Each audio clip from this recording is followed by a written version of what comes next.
I'm Jeremiah Boucher, a commercial real estate investor with over 20 years experience. This show is designed to help you build your business, become a better real estate investor, and help you see opportunities that will keep you ahead of the competition. This is Finding Your Edge.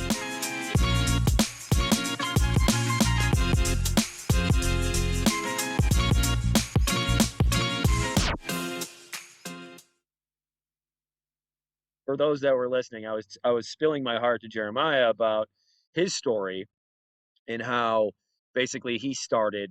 We were talking about back in Las Vegas, buying houses, single family homes, and in those times you could buy houses with literally no money down, those ninja loans, no income. You could just it'd be ridiculous. They kind of set people up for failure. Now we're going to take responsibility for our actions, of course, but at the end of the day, there was a system in place and people were using that system. When the financial collapse occurred, Jeremiah in his book talked about how he lost all of his properties that he had built up, really hit rock bottom. And I was telling him, one of the things that's happening for me is I feel like those that this is crazy, but I feel like those who hit rock bottom are able to then immediately find something and go, okay, I'm going to focus on mobile home parks or focus on whatever it is that they want to focus on, that they see a big opportunity on. And then they just go all out on that one thing. I was telling him, I'm very gratefully that we're having success with our flips and we're buying them correctly, because we're buying them under market value and then adding value and then selling them for a profit. There's still a opportunity for us in flipping. There's still an opportunity to us in buying single family houses. And I think there's this mindset that's out there where it's like, especially, and I'll just say it, in the group I'm in with the mastermind, where like, if you're in residential, that's almost like we look down on you. And I'm like, I'm still having a lot of success though with this. I do want to move into commercial because I know there's a lot more opportunity, because I know that's where, a lot of money can flow. And that's where some of the bigger players are. So if I want to be that type of person and I want to kind of have those types of opportunities, I need to go where the flow is. So I'm kind of in this, I'm in this thing where it's like, man, do I need to just like stop doing something that I'm having success in order to focus on the one thing? Or is there an opportunity that I can kind of do both? And so I'm kind of in that conundrum, and we're just shooting the shit. It was a lot better because we were really chatting about this, but now that I wasn't recording, but now we are. So anyway, welcome to the show, everybody. So to get on to that, let's jump right into it. So I would say, all right, Marty, this show is about real estate entrepreneurs, real estate owners, business, anyone that has a business that revolves around real estate. So your core business is real estate investment, and going through some of the processes of that traction book and EOS, by Gino Wickman there, good book, good operating system for a business.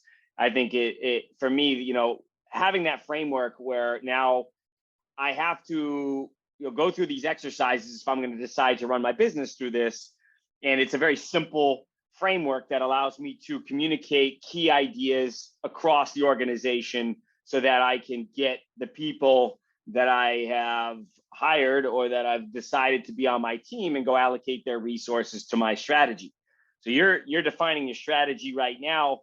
And we always like to use sports as a good metaphor because, we're guys and we relate to it really well. And business is a great way to, it's still a game. It's a competitive game, just like sports. So let's think of it this way, okay, we want to communicate this. What is our mission, our focus, our core driver of our team, and for us, and you just mentioned it in what you do, we deliver value, that period. So whatever we buy, it doesn't matter what we buy per se, we want to deliver value. When we deliver value to the sellers that sell us their property, we deliver value to the tenants, all the customers and people that occupy our commercial and residential properties. We deliver value to our investors by driving returns. And they're taking a shot on somebody that's an alternative investment.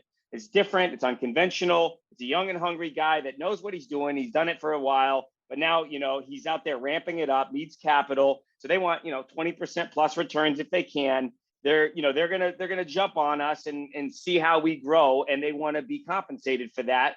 And we also add value to our joint venture partners, either vendors, people that we work with, and we add value to each other, our employees. So so we deliver, but our core mission for us, is what do we do? That is what we do. and then you have to have a culture in your organization. So I'm just kind of giving you the framework around building the team before you determine the strategy purely.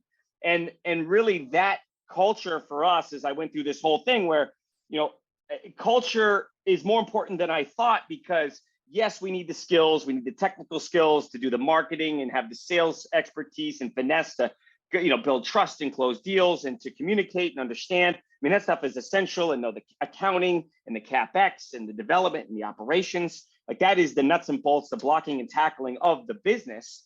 But if you have that prima donna on the team, or if you don't have key players in key positions, you're always going to lose. I mean, if you don't have one key quarterback or one key wide receiver, you just cannot win the game. You have to have a dynamic team, and they have to buy into the culture where they're willing to do whatever it takes to get the job done. And our job is to deliver value to the investors. So, and that culture, quickly is the Patriot way. You don't love my team, but you might respect, at least the culture. So, the P is for, passion and pride in what we do. A is accountability. Everybody takes accountability for their job. The T is teamwork and teachability. So we're open-minded and we got each other's backs. The R is resourceful. So we figure out a way. You always got to do something creative and different. The O is obsessed, or the I is integrity. So we treat people with respect, and we stand behind our word. The O is obsessed with our skills and our craft, and we always want to get better. And the T is tenacity. Like, we fucking dig into it. Like you and I, we're scrappers. That's never going to go away, no matter how big our company gets. So that culture for me now is like, okay, I know what we're doing, and I know the culture that I want to have, and I want to make sure that everybody buys into that. All right, now let's look at, where is the core business going to be, so that we take that strategy and we go out there and employ it. And I was just thinking this morning, okay, you got your coordinators. So you're the head coach. You're in the head coach. What do? They make decisions. They are the final say on everything. But you got all your coordinators across there, implementers. So they are, like, if you have, so we could just decide if we have an offense, defensive mindset. We can have some creative different plays, run a West Coast offense or a run the ball offense, all that stuff. But our implementers have to go out there and execute. So, even if you're not at the size of being able to have lots of, coordinators or position coaches. So for me, it's like key execs. So now I'm able to hire execs where, Tim's the COO. I got Diane as a co-COO. I brought in Shane as a CIO, as an investment manager. So, I got Chris in finance. I got a lot of people. So I got these key people in positions, Alec in finance. Now I can go in there and I get to dictate the strategy that we're all going to employ. So that was a long answer of saying, for you, it's, I have multiple strategies. I'm not, I don't think that one strategy is exactly what you or I need in order to win the game of delivering value. So, for us, you have to adapt with the market. I did things ahead of time because, just like the Pats picked up that West Coast short, pump and dump offense, right? And 5 yards at a time with Wes Welker and James White and those guys. It was so early, like for us, like I want to do something that's a little ahead of what everyone else is doing, and then everyone else catches on. So yeah, I think you did come to the game a little bit late with storage when you shared that earlier before the call was recording. And, the game for me, I had to transition out of mobile home parks because, it was starting to get more, everybody was doing it. There was no edge. It was saturated with investors. So for you to have a niche in your core region in the Rochester area that's making a comeback, where you have some good industry coming in there, you're seeing positive growth in the news and in the economic, news out there. And then you also have, affordable housing, which is, you'd have to say, it's still the most dominant asset class in the entire world. That's just, you cannot AI that away, right? So, stick with that niche where you essentially you're a private equity operating, management company, whatever you want to call it, investment company. So that is one of your core pillars. Just build part of your team, build a coordinator around buying and building, up that part of the business of, getting in light, having quality housing, generating cash flow, generating capital gains from sales. That's going to build up revenue for your company. And that's still going to be a key strategy that you have an edge with. So do not leave that alone. Now you can also be, we talked about you getting into industrial property before this was on, and this small bay industrial, I'm a big fan of it. So, and you're ahead of the curve here. You are anticipating a trend And we're seeing that whatever the stats are, and anyone, 70, 80% of employment is through small business, or maybe it's 60, 70. But the small business owner in this country is still the dominant employer and the grower of GDP. I mean, that's why America is so great, because an entrepreneur can go out there and build a business for himself and his family. So we're providing that space for people where there's less and less product, because no big player wants to go out there and build it. No one wants to deal with, like you said, the local electrician or the local, plumber or siding guy. So you getting out there and either buying older products, or what I was pushing you towards is working on building or buying and expanding and building newer products where it's industrial bays, 1,000 square feet, 1,600 square feet. They can take multiple units. They can take a single unit. They can park their vans. They can, it's grade level. They can put all their stuff in there. They get one bathroom. They get one office. They get their own power meter. It's very, very simple, and it's turnkey. They're ready to go. They want to be in tomorrow. So I love where your head's at with that. And then you have to identify and adjust, you being the head coach. If your strategy is not working, if you're employing running the ball or that West Coast offense, and it's just not working because all the defense is picked up on it, you gotta pivot. You can only do something so long. So if you're driving on storage, like you were sharing with me earlier, and you're seeing everybody bought between 2016 and 2021, and they all have a premium price expectation because offers were getting thrown around because all the newbies came to the market. And I came in there 2016, I'm the same. So, if the opportunity doesn't exist, or you feel it's not an allocation of your resources that you want to do, so, pivot it and go to this other, I guess, strategy where you can employ a coordinator there and build on that. And I would say not bounce around too quickly, pick a couple strategies and stick with them, which you're doing. And with that strategy, I'm up against kind of the same ideas where, I have there's this argument in what we do about, should you be regional based? Should you focus on location, or should you focus on asset, or should you focus on both? That's kind of a decision that, as an early investor or any investor that's developing a strategy as the coach of the team has to decide. So for me, I did see advantages in storage and industrial by being regionally focused. I've seen a lot of other guys that we compete with and that are big or smaller than me, but all over, and I've seen them get into national assets that are on industrial. And I feel like they're making some mistakes that if you were more regionally focused, you would understand more of the nuances and the building codes and the tenant, the tenant marketing, and you have the tenant relationships with some of your brokers. So I think that if you're going to go that route, I like that regional focus. I think for me, if I'm going to continue to stay focused and be in the Northeast over there. But there's also another strategy with, for you, maybe housing, you can bounce around, maybe not, maybe that's purely focused there. For me, maybe, I did bounce around and I was able to buy mobile home parks and just be asset dominant, where I just, I could buy anywhere and make it work.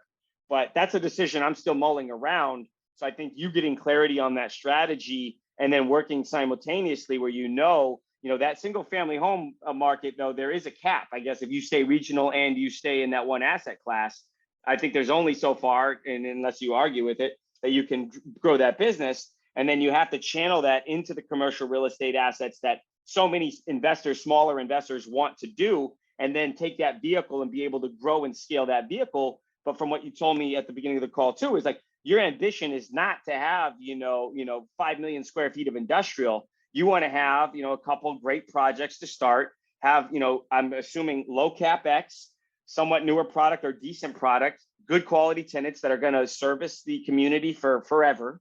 Someone's going to use those spaces, and you just want some nice steady cash flow off those. So I'd say, you're on the right track to make that pivot, but don't, I would say, pick it and stick with it, don't, and I know you're working on some apartments, some other things, and that might complement the residential side of things.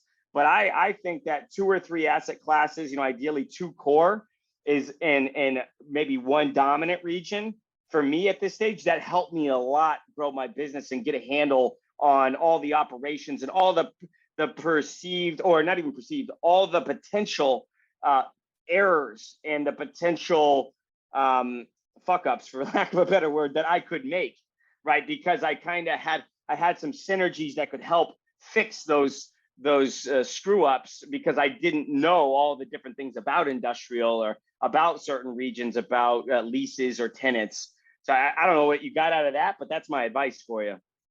I think it's a couple things. And earlier, when you were talking about, is there an edge? Like, is there an edge there when you're looking at it? And can you find it quick? If not, then you might be just spinning your wheels. And is there a better opportunity for you with the time and the resources and the know-how you already have, rather than relearning something that might be already on its last phase of the cycle, kind of thing? That's Um, it. and then the other thing would be value. I think that's the other biggest part of what you were saying was, okay, you you know that you need to add value. Okay, and again, in a number of ways, whether that's with your investors adding value, putting their money to some place that's going to work and give them a nice opportunity with you with real estate, whether it's like you said, with the apartment buildings or with the real estate, the single families that we buy, and we buy them creatively, which is our edge. And buying it creatively is an edge because, again, it's getting in with, we were talking about buying a property, no money down, and what does that do? And it allows us to go into something and maybe put more money into the property than just putting it into the down payment or into the cash of the purchase of the property.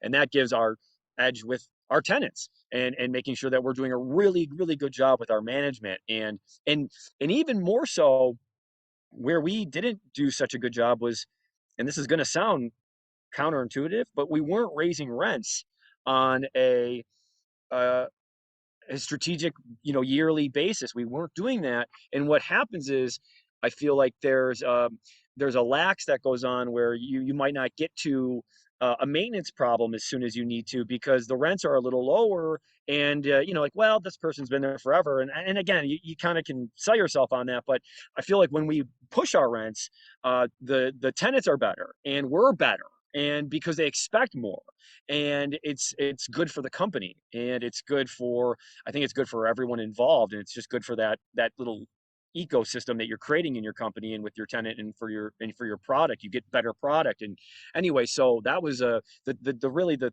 two things is that be a value person, add value, find it and do it, and then find the edge of where you can add the value, and you should have something pretty powerful. So I think that was fantastic. Yeah, man. Yeah, and a couple points on that, and then I guess I would tailor off on that. And you're not in this phase quite yet, but you're getting there. Is in then developing your team around that value add strategy. I mean, that's where I'm at this stage, where it's just it's really comes down for me. It's who, not how. At this stage, I would say 90% of all my problems can be solved by finding someone that can actually do the job and do it well. And they align with the strategy and they align with my culture and vision. So it's like, that's where my head's at right now. It's like, who are the key players, the 8 players that can deliver on my mission of delivering value to people? So it's that's where my head's at. And I have to just be super clear on the good old Tony Robbins days of that RPM method of like, what's the result that I want to achieve?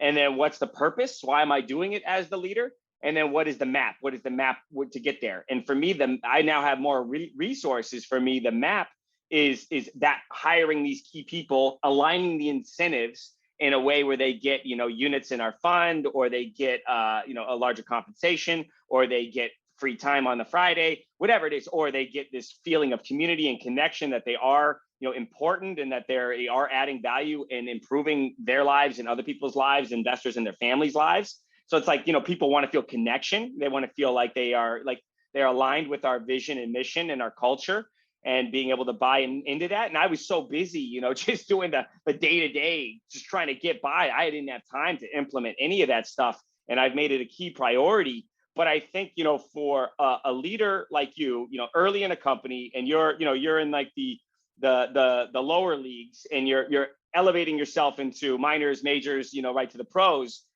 I would say, like, you defining your priorities. If I could give myself advice 10 or 20 years ago, like, even if I had, a lot of good ideas at this stage, if I can define my priorities to less than a handful, and I have those on a week by week basis, clearly articulated, very simple. I put it in my Google Keep or Microsoft Notes or whatever you use, Apple Notes. If I have those 5 priorities in my head at all times, even when there's absolute chaos around me, I know this is what's most important. I took the time, I took an hour. I really thought through all of the things we're talking about right now. I wrote some things down. I got my thoughts out there. I know the 5 priorities this week that are going to deliver on that vision. And it's going to be the key pillars to help me take that next step to get to where I want to go. And like every week now, I'm getting more and more clear on that. And it's helping me. And I have a long way to go, but this is just something that Traction helped me with. But I'm sure there's a million different other books that allow that.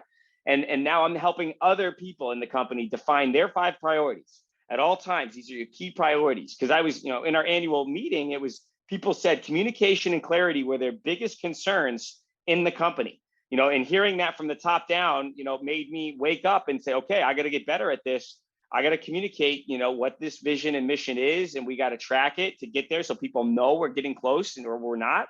And I got to share what really my culture is that I want at the company, and if people buy into it or not, and they can leave or stay. So yeah, I think that, to me, that stood out. But what I wanted to get onto is value is even with your tenants, it's interesting, especially in this world where we get this opportunity and platform where people took whatever it's going to be, a half hour to 45 minutes to listen to us here.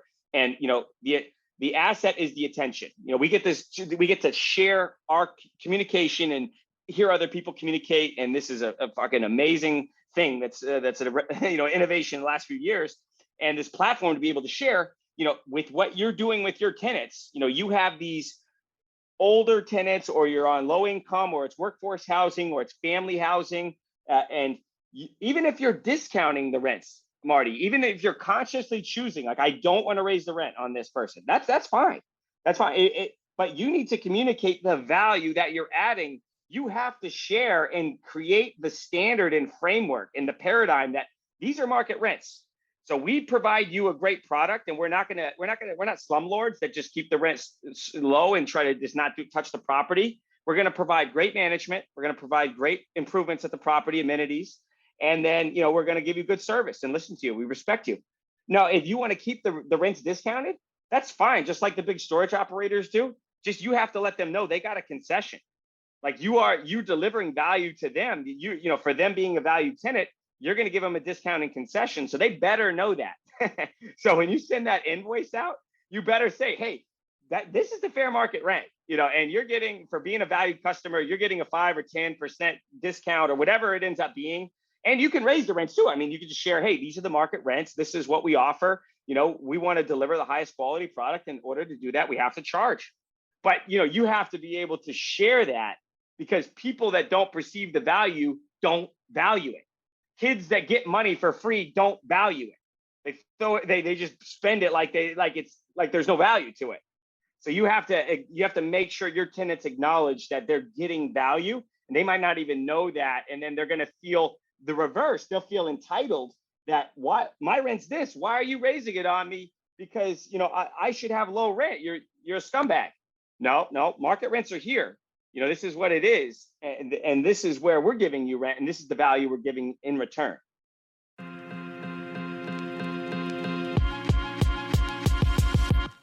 For more information on commercial real estate investing, go to patriotholdings.com. Thanks for listening to Finding Your Edge.